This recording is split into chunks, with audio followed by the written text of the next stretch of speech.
आखिर जिस बात का डर था वही हुआ और मनीष कश्यप पर कार्रवाई शुरू हो गई है। और सिर्फ मनीष कश्यप पर ही नहीं बल्कि मनीष कश्यप की सुरक्षा में तैनात एक एसआई और 3 कांस्टेबल को तत्काल प्रभाव से सस्पेंड कर दिया गया है। और पटना एसएसपी राजीव मिश्रा ने प्रेस कॉन्फ्रेंस कर इसकी घोषणा की। सबसे पहले आप पटना एसएसपी राजीव मिश्रा को सुन लीजिए।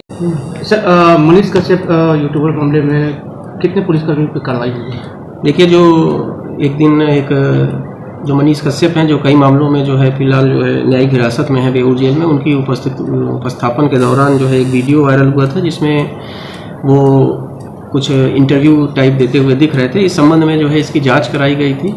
जांच के क्रम में ये पता चला कि इसमें जो कोर्ट हाजत है, उस कोर्ट हाजत से कोर्ट में उपस्थापन के दौरान एक एएसआई और 3 कांस्टेबल्स को उनके साथ प्रतिनियुक्त किया गया था, जिनकी जिम्मेदारी थी कि सुरक्षित जो है कोर्ट हाजत से न्यायालय में उनको उपस्थापित कराएं, वापस कोर्ट हाजत में लाएं। इस दौरान जो वीडियो देखा गया और उसके बाद जो जाँच पाई गई, उसमें ये पाया गया कि इन पुलिसकर्मियों द्वारा अपने कर्तव्यों का सम्यक तरीके से, उचित तरीके से निर्वहन नहीं किया गया। और जो एक न्यायिक हिरासत में जो एक कैदी है, वो उसको जो है इस तरह से इंटरव्यू देने की छूट दी गई। और साथ ही साथ जो उसके साथ बहुत से ऐसे लोग जो है जो उसके परिचित थे, उनको उनके साथ समायोजित होने दिया गया, उनके साथ चलने दिया गया। तो इसको सुरक्षा में गंभीर लापरवाही मानते हुए एक एएसआई को और 3 पुलिस कांस्टेबल्स को निलंबित किया गया है।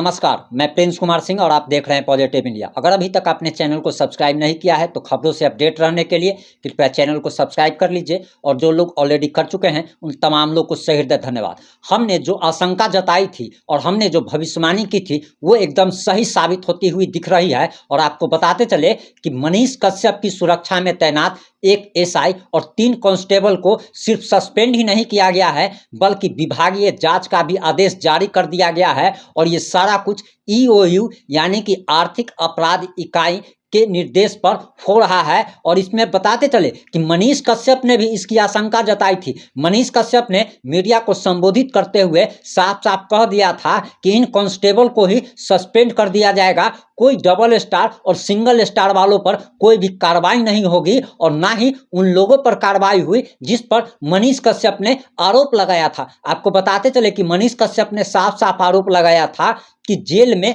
और हाजत में गांजा, ड्रग्स, स्मैक, अफीम सप्लाई की जाती है। लेकिन आखिर ये कैसे सप्लाई की जाती है, ना तो इस पर कोई कार्रवाई हो रही है और ना तो इस पर कोई जांच हुई। लेकिन मनीष कश्यप ने जो भी बोला था उसी पर जांच हो बैठ गई है और मनीष कश्यप पर ही कार्रवाई होना शुरू हो चुका है।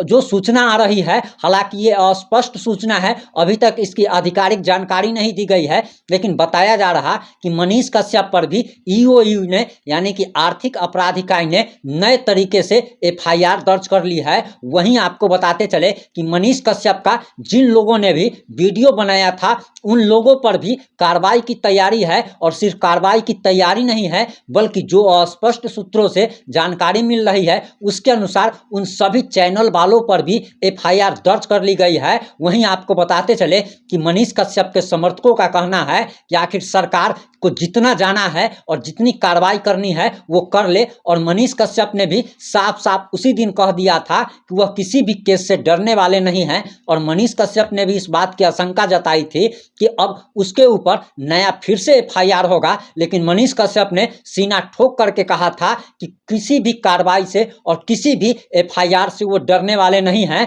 आपको बताते चले कि जिस तरीके से मनीष कश्यप पर कार्रवाई हो रही है उस तरीके से मनीष कश्यप के समर्थकों की संख्या और ज़्यादा बढ़ती चली जा रही है। यानी कि एक तरीके से आप कह सकते हैं कि बिहार सरकार जिस तरीके से कार्रवाई कर रही है मनीष कश्यप को और ज़्यादा मजबूत बनाया जा रहा है और मनीष कश्यप लोगों के दिलों में और ज़्यादा जगह बनाते चले जा रहे हैं। और ये होता ही रहा है कि आप जितना ज़्यादा आप प्रताड़ित करेंगे वो व्यक्ति उतना ज़्यादा मजबूत होता चला जाएगा।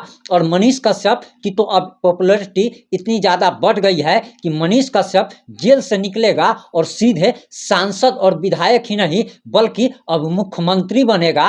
और मनीष कश्यप के लिए करोड़ों लोग रोज दुआ कर रहे हैं, वहीं मनीष कश्यप के दूसरे जेल में भेजने की भी आशंका जताई जा रही है।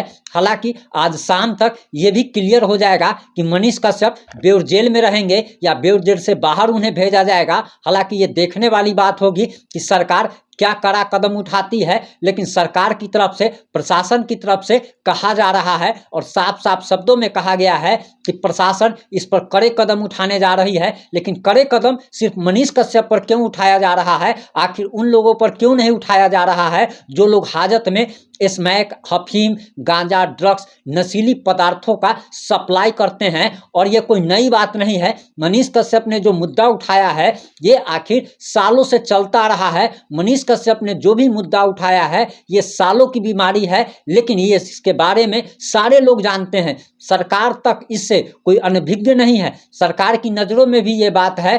लेकिन मनीष कश्यप ने एक तरीके से मीडिया के सामने में प्रशासन की जो पोल खोल दी, वो प्रशासन को अब बर्दाश्त नहीं हो रहा है। और एक प्रकार से मनीष कश्यप ने बिहार सरकार को जो चुनौती दी थी, सरकार उससे असहज महसूस कर रही है। मनीष कश्यप ने उसी दिन अपनी रोती हुई मां के सीने लगा करके कहा था कि वह अपनी मां को ही नहीं बल्कि उन लाखों माओं के आंखों के आंसू पोंछेंगे जिन माओं को रुलाया जा रहा है। और बिहार को मजदूर सप्लायर स्टेट बना दिया गया है। और बिहार में 33 सालों से जिस प्रकार से बड़े भाई और छोटे भाई ने बिहार को एक लेबर प्रोड्यूसर स्टेट बना दिया है, बिहार में किसी भी प्रकार का उद्योग धंधा नहीं लगा और बिहार के लोग बाहर जाकर के दूसरे राज्यों में जाकर के मार खाते हैं। और अभी अभी बिहार के 6 मजदूर तमिलनाडु में जाकर के बंधक बना लिए गए थे, मार खाए थे, जिसके बाद मनीष कश्यप की माता जी भी वहां पहुंची थी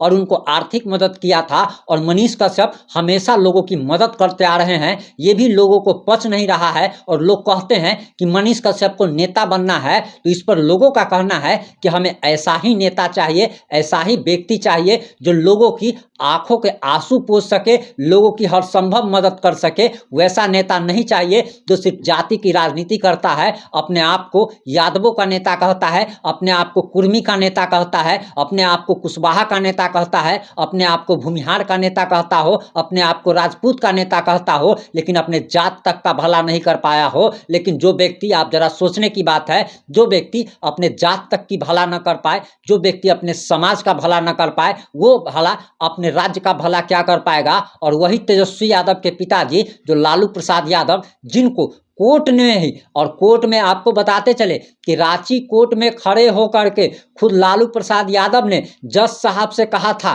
कि मुझे चारा चोर कहा जाता है, लोग मुझे चारा चोर कह करके बुलाते हैं। और उसी लालू प्रसाद यादव को और तेजस्वी यादव को अगर मनीष कश्यप ने चारा चोर अगर कह दिया तो कौन सी भारी गलती कर दी थी। और उसकी सजा मनीष कश्यप के साथ साथ उनकी सुरक्षा में तैनात कांस्टेबल और पुलिस वालों से लिया जा रहा है। कोई बड़े पदाधिकारी पर कार्रवाई नहीं हुई, बल्कि छोटे छोटे और मनीष कश्यप के साथ जो लोग थे, जो कांस्टेबल थे, वो नए नए भर्ती हुए लोग थे, युवा थे। मेरा सोचने की बात है कि जिन 4 लोगों को सस्पेंड किया गया है, आखिर उनके परिवार पर अभी क्या गुजर रही होगी कि नई नई नौकरी मिली थी और नई नई नौकरी मिली और उसके बाद सस्पेंशन हो गया। और जरा सोचने की बात है कि इन लोगों के भविष्य में प्रमोशन पर भी काफ़ी इफेक्ट पड़ेगा। इन सारे मुद्दों पर आपकी क्या राय है? आप अपनी प्रतिक्रिया जरूर दीजिएगा। और एक बात और कि अभी अगर आप लोग सच्चाई के साथ अगर खड़े नहीं होंगे तो आपकी आवाज़ उठाने वाला कोई फिर पैदा नहीं लेगा। जुड़े रहें हमारे साथ, अपनी प्रतिक्रिया देना ना भूलें। जय हिंद, जय भारत, जय जय बिहार।